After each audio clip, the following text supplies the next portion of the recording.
Assalamualaikum warahmatullahi wabarakatuh. Alhamdulillahilladzi hadana li hada wa ma kunna linahtadiya laula an hadanallah.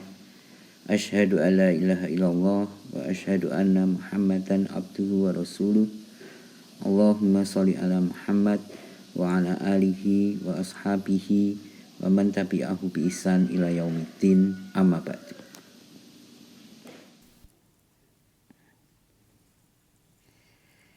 Baik, di sini saya akan menjelaskan tentang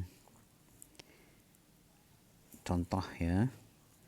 Contoh perhitungan pada absorber ya, contoh perhitungan pada absorber.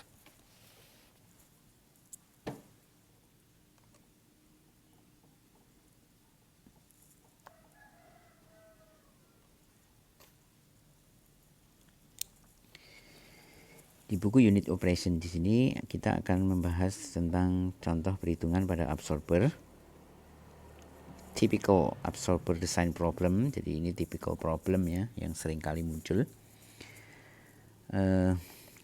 Di sini digambarkan problemnya adalah kita akan melakukan treating ya, melakukan pengolahan atau treatment dari 500 SCFM.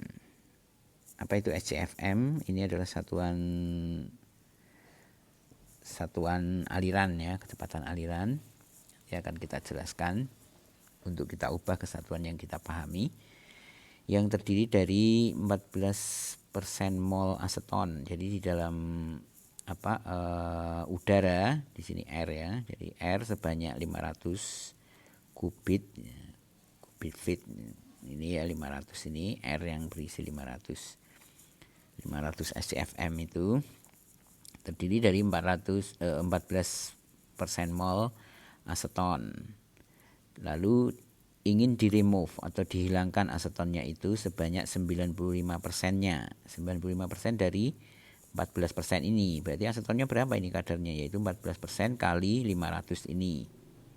Nah, 95%-nya ingin dihilangkan.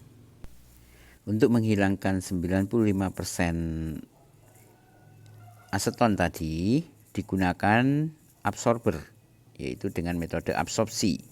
Absorpsinya menggunakan liquid water, yaitu air ya. Air di dalam sebuah packed bed, berarti di sini menara bahan isian yang dioperasikan pada 80 derajat Fahrenheit dan 1 atmosfer atau atmosferis ya. 80 derajat Fahrenheit dan 1 atmosfer. Di dalamnya ada bahan isiannya yaitu racing ring. Jadi ini jenis bahan isiannya racing ring dengan ukuran 1 inci, 2,5 cm ya, sekitar itu. The feed water contain 0.02% aseton. Artinya umpan ini feed water yaitu liquid water ini yang digunakan untuk sebagai absorber, absorbannya atau apa ini istilahnya solventnya ya.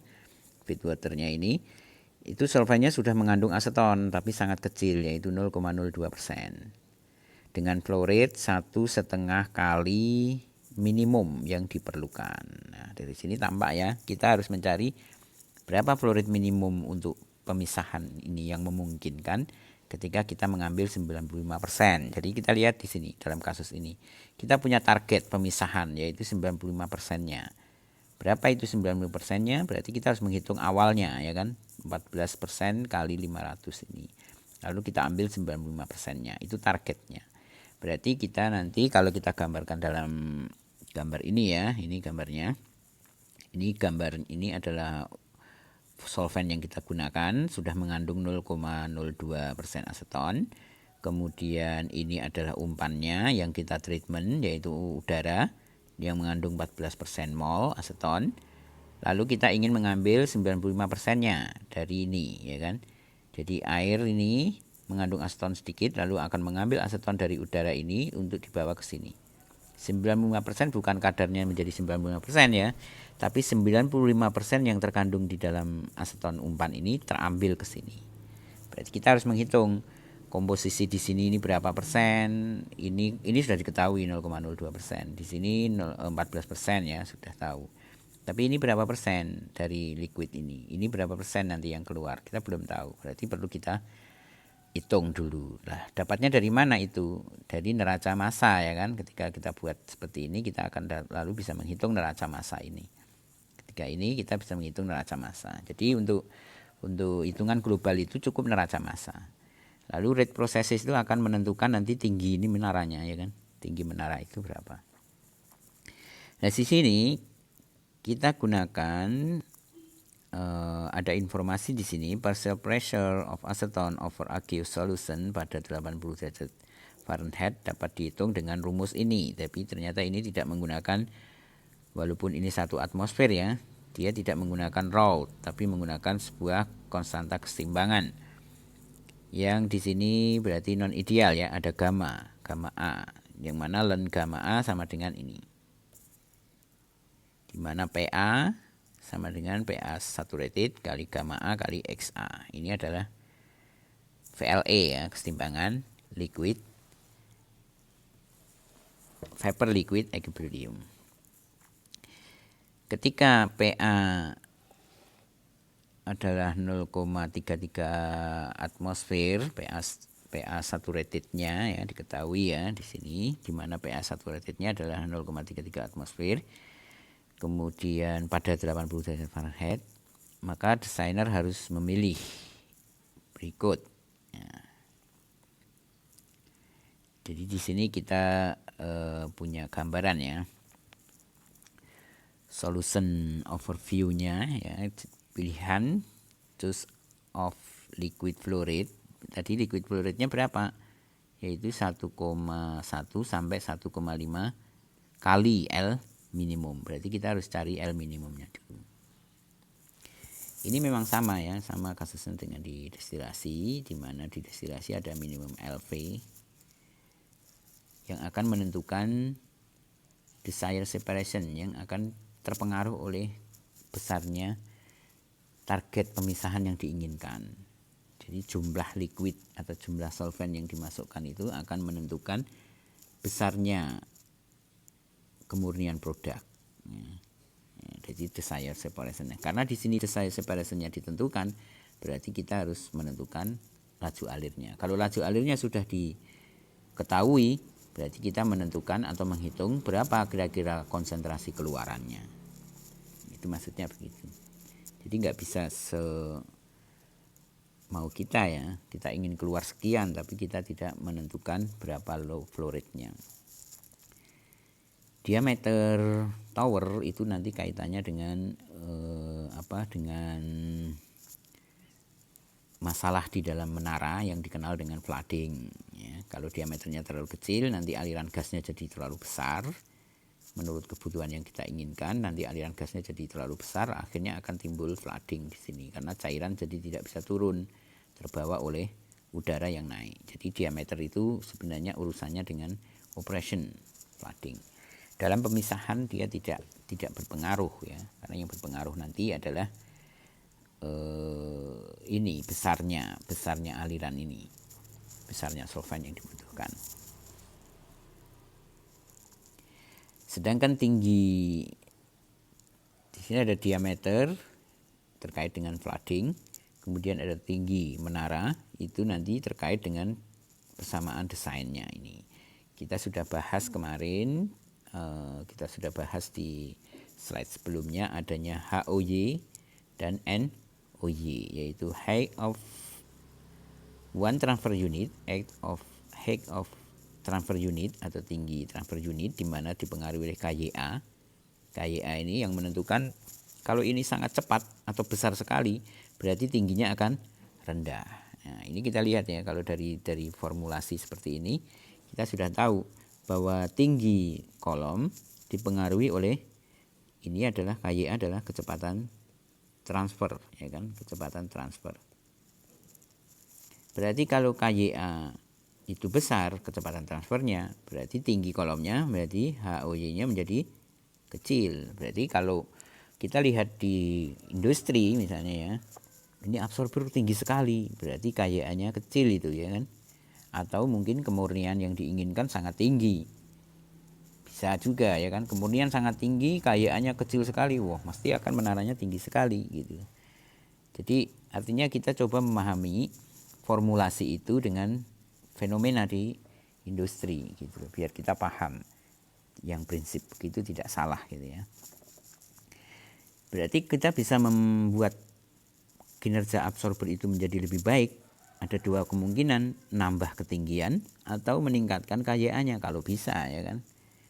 KYA itu bisa nggak ya ditambah? Kalau KY itu kan sangat spesifik ya, tapi kan ada A di situ. A itu kan desain ya kan, tergantung bagaimana luas permukaannya. Berarti kan di situ ada yang bisa kita manipulasi, KYA-nya itu bisa menjadi lebih tinggi. Nah, di situ di sisi HOY. Kemudian dari sisi number of transfer unit nanti ada juga NOY ini ya, yang dia akan ditentukan oleh Y min Y star ya kan. Y min Y star ini menandakan apa? Ini adalah kesetimbangan ya, kesetimbangan fasenya. Y adalah yang ada di gas, Y star ini adalah yang ada di apa ini? Interface. Ini yang ada di interface. Y star ini adalah yang ada di interface.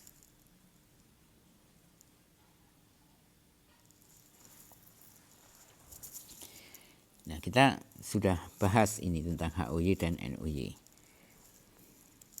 Di mana Y adalah mole fraction yang transferable komponen ya. Jadi komponen yang bisa yang berpindah. Artinya di situ di dalam kasus ini ada air maksudnya adalah udara plus aseton ya kan. Kemudian di sananya ada water biar enggak tertukar ya, plus aseton juga. Nah, yang berpindah itu adalah asetonnya dari fase vapor ke fase liquid ya. Yang berpindah itu asetonnya yang berpindah. Air atau udara ini maksudnya adalah udara, dan water ini tidak berpindah. Maka yang kita sebut Y di sini adalah mole fraction of transferable component, yaitu aseton. Nah, di sini kita sudah mulai mengenal adanya komponen yang berpindah dan ada komponen yang tidak berpindah, yaitu udara dan air. Kenapa? Karena udara itu sangat sedikit sekali terlarut di dalam air, ya kan? Isinya nitrogen dan oksigen, kecil kelarutannya dibandingkan aseton. Nah, ini yang kita sudah mulai kenal adanya aseton yang mudah larut di dalam air. Nah, sekarang kita mengarah ke bagaimana solusi atau penyelesaian dari masalah ini. Pertama kali kita mesti mengenal dulu apa itu STFM, yaitu singkatan dari standard cubic feet per minute. Berarti apa ini? Cubic feet berarti feet pangkat 3, satuan British ya kan. Standar itu artinya pada 0 derajat Celcius dan 1 atmosfer. Satuannya per menit ya kan. Kita ubah itu ke dalam satuan yang kita inginkan apa? Yaitu mol per menit.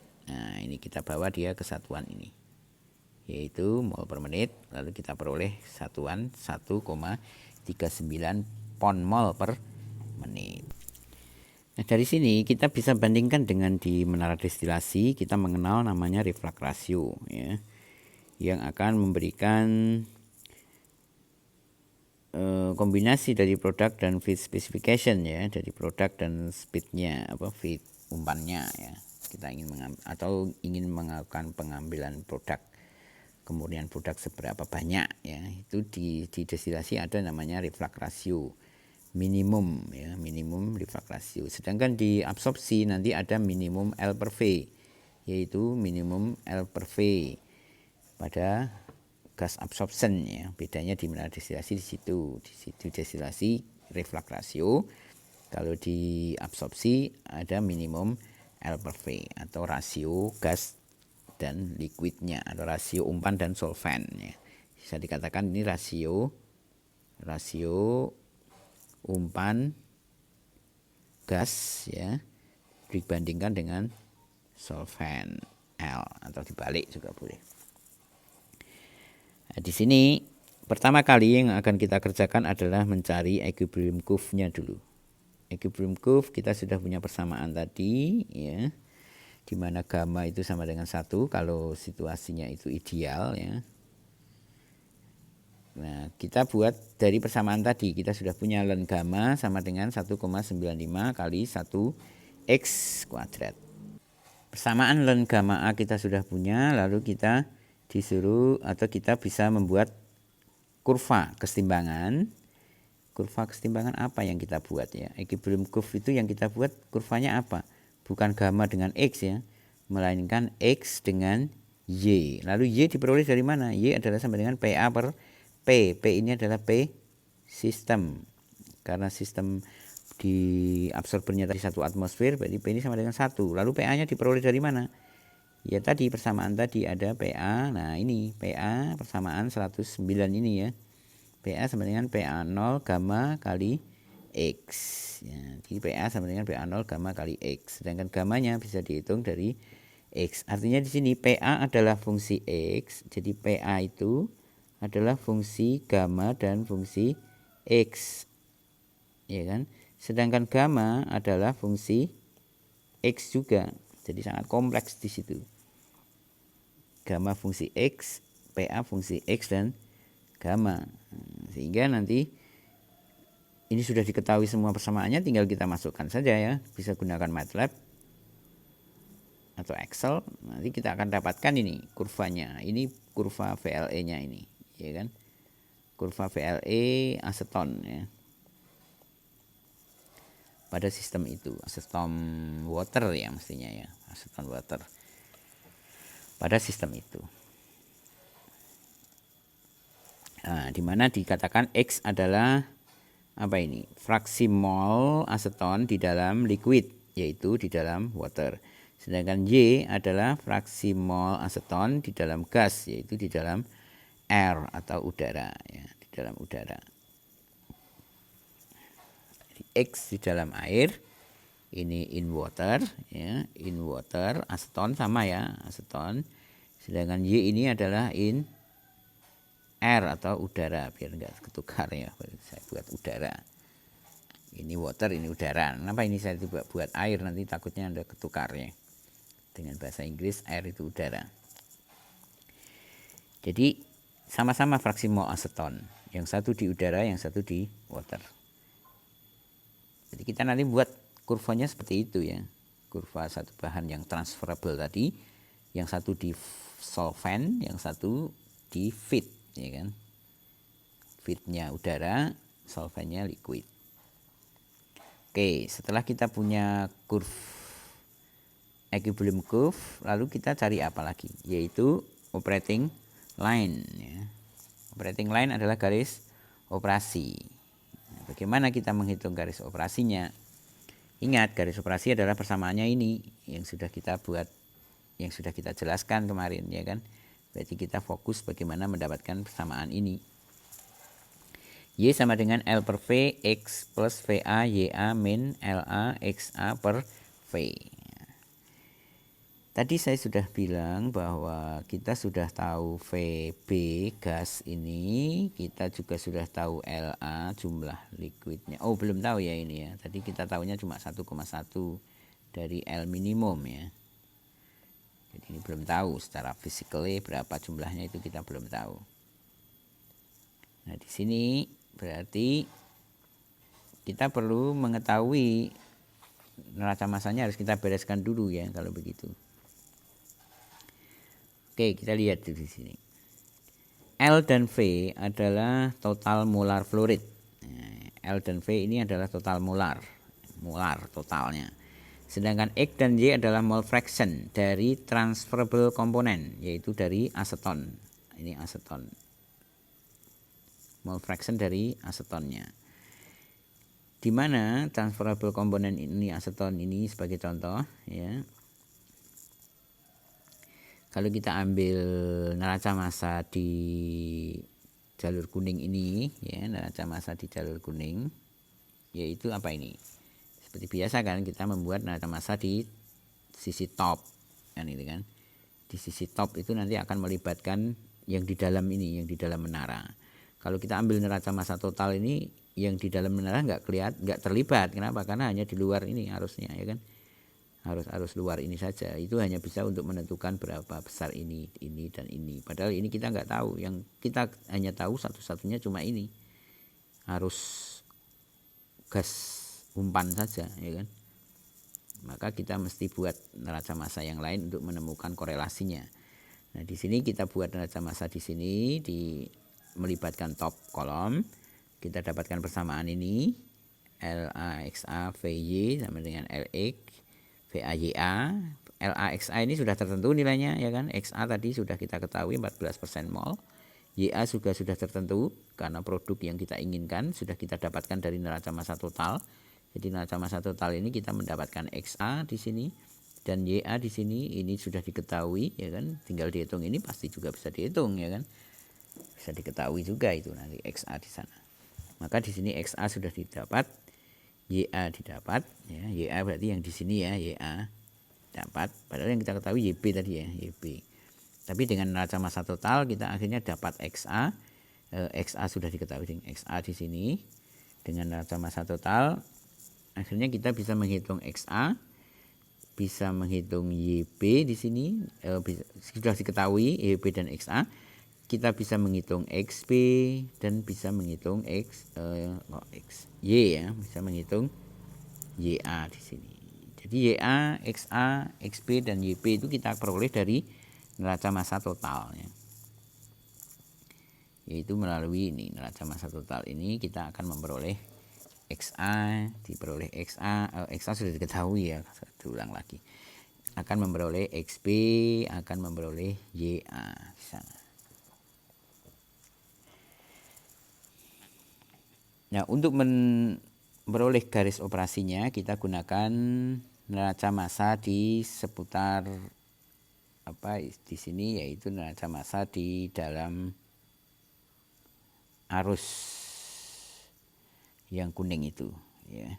Jadi neraca massa di arus kuning ini, neraca massa di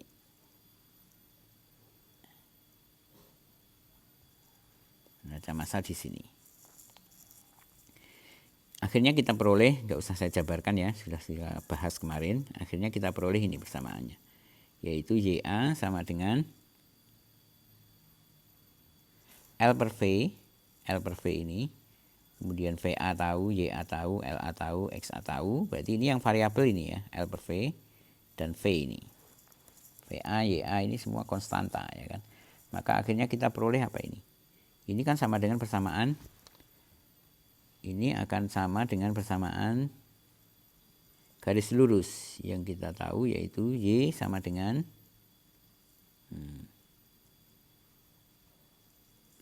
Y sama dengan AX plus B, ya kan? Di mana A adalah gradiennya dan B adalah interceptnya. Oke. This relationship Yx between the mole fraction in the liquid and gas stream is again known as operating line. Nah, inilah yang dimaksud dengan operating line. Since the relationship is imposed by a component mole balance, however, as acetone is transferred from the gas to liquid, L and V change. Karena aseton tadi ada di gas, lalu dia berpindah ke liquid, maka L dan V-nya ini menjadi berubah. Kenapa?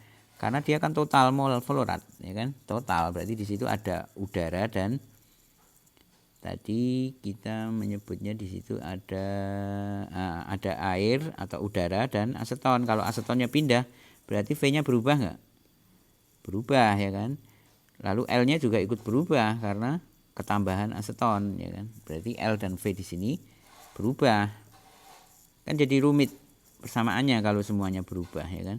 Sehingga kalau digambarkan nanti akan membentuk lengkungan begini karena berubah, ya kan? Tidak garis lurus ini. Jadi ini bukan garis lurus karena jadinya lengkung begini, ya kan? A-nya itu berubah.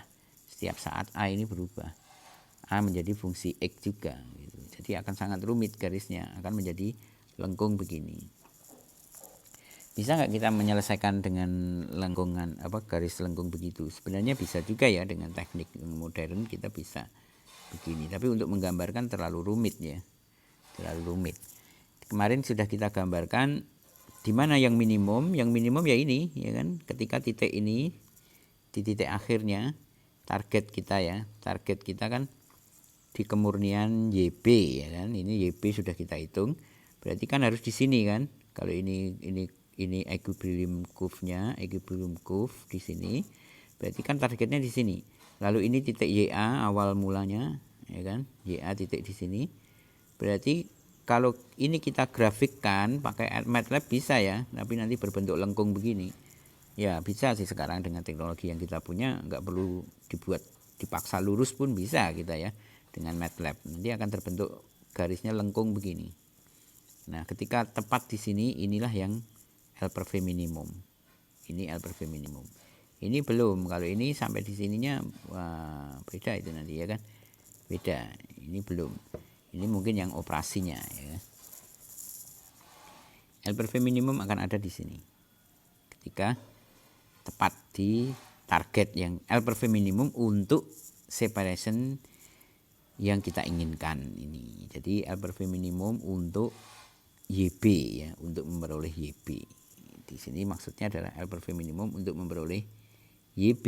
Nah, itu garisnya adalah seperti itu. Garis ini nanti ya.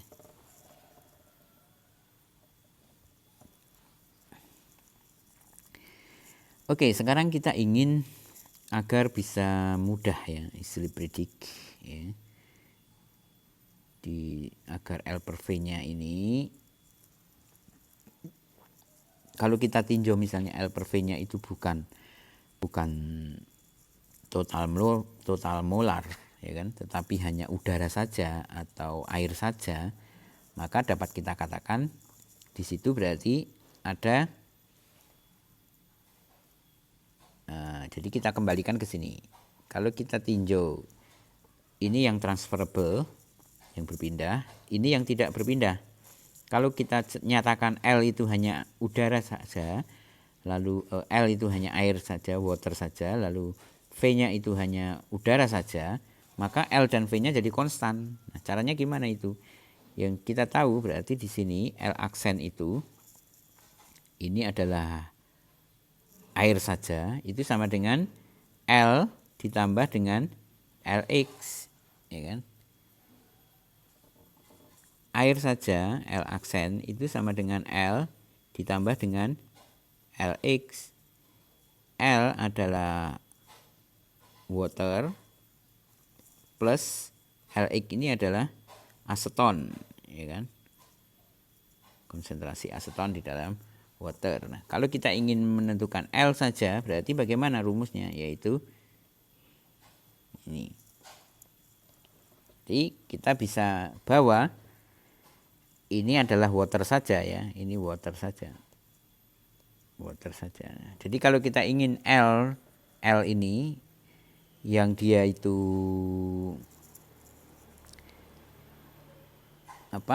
konstan, L yang konstan itu bagaimana? Yaitu sama dengan L aksen per 1 min X, L-nya ini, L aksen, L-nya saja itu. Berarti L ini samaan ini sama dengan water dibagi yang berubah ini, ya kan? Dibagi yang transferable. Kalau ini X-nya sangat kecil, kira-kira L-nya berapa? L-nya akan mendekati L aksen, ya kan? Iya, kalau 1 min 0, sekian kan menjadi sangat kecil, berarti L-nya itu akan konstan. Demikian juga untuk sisi gas ya, kita buat seperti ini. V aksen 1 min Y. Kalau gasnya nggak bisa konstan, nggak kecil ya gasnya ya. Konsentrasinya besar dari 14% ya kan.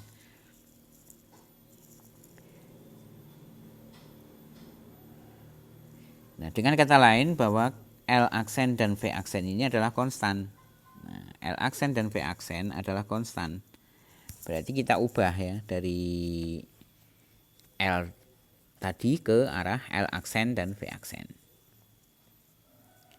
Nah, kalau kita mole fractionnya kita ubah menjadi mole ratio, daripada mole fraction kita ganti ke mole ratio, rasio mole, yaitu mole A di liquid dibagi dengan mole non A yang ada di liquid. Berarti kan rasio antara A dengan water saja ya. Kita akan peroleh X besar ini. Rumusnya X besar itu adalah sama dengan X min X per 1 min X. Atau Y besar sama dengan Y per 1 min Y. Ini adalah tujuannya agar kita ubah ke mole ratio. Jadi ini adalah mole ratio. Y ini adalah mole ratio. Sedangkan X kecil adalah fraction. Fraksi mole ya. Fraction mole. Mole fraction ya. Ini adalah mole fraction atau fraksi mole. Sehingga persamaan itu kita bawa menjadi persamaan Y sama dengan, nah ini persamaan akhirnya, yaitu Y sama dengan L aksen per V aksen X plus YA min L aksen per V aksen XA. Ingat, X dan Y adalah mole ratio, bukan mole fraction. Yang diketahui tadi mole fraction. Nah sekarang L aksen per V aksen ini konstan. Kenapa? Karena kan memang konstan dia, ya kan? Berarti rasionya pun konstan. Nah, kalau ini konstan menjadi straight line, ya kan? Akhirnya menjadi straight line. Jadi garis lurus. Jadi straight line dia, jadilah garis lurus. Ya, ini gambarannya. Operating line-nya sekarang menjadi garis lurus. Kalau dinyatakan dalam Y besar, X besar, ya kan? Ya garis lurus. Lalu bagaimana dengan kurvnya? Kurvnya harus dinyatakan dalam X dan Y besar dong. Ya kalau untuk dibuat seimbang ya harus begitu, ya kan? Ya, karena dalam satu kurva, masa yang satu X besar, yang satu X kecil kan tidak bisa ya. Harus dinyatakan dalam satuan yang sama.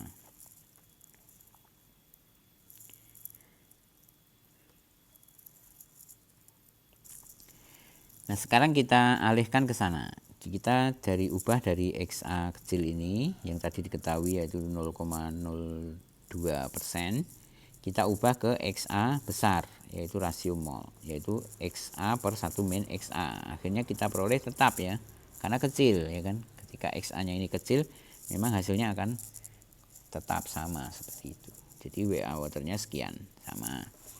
Yang di sini 14% ini berarti kita ubah juga ya. Nah, di sini kita sudah dapatkan XA 0,002 ya, itu XA besar. Concentration acetone in gas phase is determined from the specification that we want to remove 95% of acetone from the fat. Jadi kita ingin menghilangkan 95% aseton dari feed ya, of the feed. Jadi YaVa ini sama dengan 0,05 YbVb. Kenapa? Ini kan adalah ini umpannya ya kan, 95%. Berarti yang outputnya menjadi hanya 5% maksudnya. YaVa itu kan yang di sini ya. Ya dan Va itu di sini. YaVa ada di atas ini. Ini yang Ya dan Va. Ini kan Vb ya kan. Dan Yb. Ini Xb dan Lb ya kan. Ini La. Nah, di sini berarti yang di atas Ya itu adalah di sini kita ambil 95%, berarti di sini tinggal 5% ya kan, tinggal 5%. Nah, tinggal 5% dari 14% kali ini ya kan. Nah, atau kita rumuskan Ya-nya menjadi YaVa sama dengan tinggal 5% ini, tapi Va-nya kita ubah ke dalam V aksen. Kenapa? Yang konstan kan V aksen tadi ya kan. V aksen adalah udara saja ya kan, udara saja non aseton. Maka kita ubah Va, di mana Va ini sama dengan V aksen per 1 min Ya. Nah, dari persamaan ini maka kemudian kita hitung Y besar ya. Di mana Y besar itu ini ya menjadi, dari mana ini kita dapat Y besar? Karena persamaan ini kan bisa kita reorganisasi ya. Kita susun ulang menjadi YA per 1 min YA kali V aksen sama dengan 0,05 kali YB per 1 min YB kali V aksen, ya kan. Nah, ingat bentuk ini apa? Bentuk ini sama dengan YA besar, ya kan. YA besar, Y besar A ini menjadi Y besar B. Maka akhirnya persamaan ini bisa kita reorganisasi, jadilah persamaannya adalah sama dengan YA sama dengan 0,05 kali YB sama dengan 0. Sama dengan ini berarti dihitung dulu YB-nya berapa. YB kan kita tahu 14% ya, molnya tadi.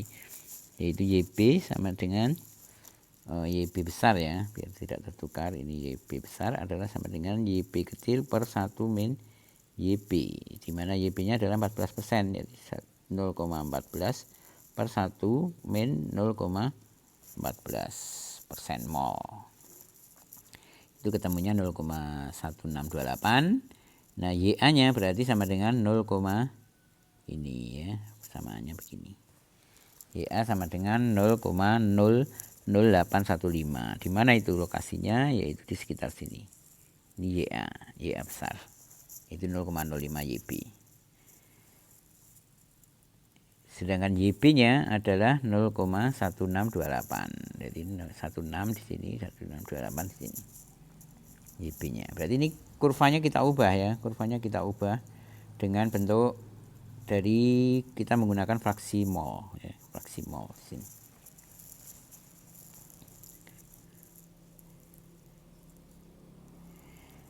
Ketika Anda plot ini, garis ini, maka Anda akan menemukan equilibrium curve ini akan berada di bawah dari operating line ya. Equilibrium curve-nya harus berada di bawah operating line. Ini equilibrium curve, ini equilibrium curve. Dia di bawah dari operating line, garis lurusnya tadi. This is generally true for gas absorption. Untuk absorpsi memang ya operating line-nya di atas equilibrium curve. Kalau desorpsi atau stripping, maka garis operasinya di bawahnya ya kan, di bawahnya, karena akan berpindah liquid ke gas ya kan. Kalau absorpsi garis operasinya berada di atasnya equilibrium ya kan. Sehingga dikatakan this is generally true. Memang begitu ya untuk absorpsi. Karena apa? Gas must be riser in than equilibrium. Karena gas itu harus lebih kaya daripada equilibrium. Kalau nggak lebih kaya nanti nggak bisa, karena kan titik akhirnya di equilibrium ya kan. Kalau dia lebih kaya dari equilibrium maka gas itu bisa berpindah. Kalau dia sama dengan equilibrium nggak bisa. Sehingga diabsorpsi garis operasinya itu di atas dari equilibrium. Sedangkan di desorpsi atau stripping garis operasinya di bawahnya. Dan minimum slope itu, minimum slope-nya itu kita peroleh ketika terjadi ping di sini, ya, berimpit di sini. Jadi garis operasi itu kita geser sejajar ya sampai berimpit dengan equilibrium curve. Mungkin awalnya kita peroleh di atas ini ya, L per V-nya. Ya, lalu kita geser ke sana. Sehingga kita perolehlah equilibrium curve-nya. Kan bisa juga garis operasinya ke sana ya kan. Ke sana ya kan, ke sana dari titik ini. Lalu ini kita geser sampai berimpit di sini, menyentuh equilibrium curve. Nah, dia akan titik di sini diperoleh. Berarti ini titiknya ya. Ini karena dibuat lurus ya. Jadi beda nanti ya. Dibuat lurus di situ. Nempuh di sini. Nah, kita tinggal cari berarti keseimbangan terakhirnya ada di 0,0894, ya kan. X saat di sini adalah 0,081. This minimum slope represent the minimum value. Jadi ini adalah minimum value-nya. Berapa itu minimum value-nya? Ya kita tinggal menghitung gradien ini ya, gradien ini. L per V kan sama dengan panjang gradiennya, L per V itu. Kemiringannya. Kemiringannya ya tinggal hitung ini kan. Antara 0,1628 dikurangi dengan ketinggiannya berarti dengan ini ya. 0,0814 benar. Ya, gradien ya. Dibagi dengan lebar ini, jadi sama dengan kalau saya gambarkan pakai warna hitam ya. Jadi ini kita mau menghitung gradien, yaitu kemiringan ini, kemiringan ini L per V itu gradiennya itu kan tinggal tinggi ini dibagi dengan panjang ini, yaitu Y bagi X, ya kan.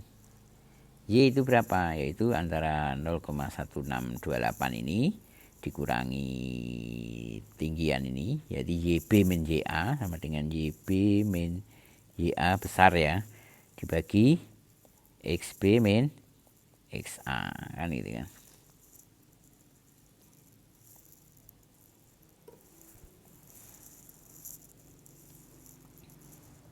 (0,081) di titik ini. Akhirnya kita peroleh L per V minimum besarnya adalah sebesar 0,26 pon mol per menit.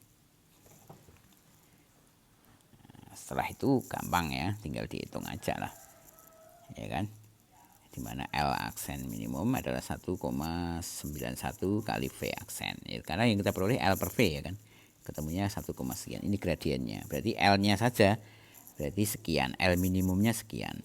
Nah tadi kita ingin flow rate-nya berapa tadi ya, itu gampang ya, tinggal dilanjutkan saja, sudah bisa lah insya Allah. Dari sini untuk menemukan L per V minimum itu yang utama di dalam absorpsi. Ini berguna juga dalam simulasi ya. Karena kalau dalam simulasi Anda nanti tidak tahu berapa yang harus saya alirkan solvennya. Tanpa menghitung L per V minimum Anda akan coba-coba nanti ya kan. Berapa kalinya. Maka biasanya dicoba dengan angka besar dulu, dikurang. Kalau sampai tidak, kalau kita simulasi alat yang sudah ada, jumlah plate-nya tahu, lebih mudah ya kan, tinggal mengira-ngira L per V-nya. Tapi kalau belum tahu, kalau untuk simulasi desain tentu lebih rumit ya. Maka kita dibantu dengan ini. L per V minimumnya berapa? Nanti akan saya berilah tutorial untuk itu ya. Untuk menentukan simulasi. Nah, ini oke, saya berikan Anda tutorial di sini penyelesaian untuk kasus yang sering terjadi pada absorpsi, dan saya ambil ini kasusnya hanya untuk menghitung L per V minimum saja lah. Yang penting bisa itu. Nanti kedepannya mudah untuk perhitungan yang lain. Baik, demikian tutorial saya untuk perhitungan absorber. Semoga bermanfaat. Nanti kita lanjutkan untuk mengerjakan tugas yang kita berikan untuk menguji apakah Anda sudah bisa atau belum. Baik, kita akhiri. Assalamualaikum warahmatullahi wabarakatuh.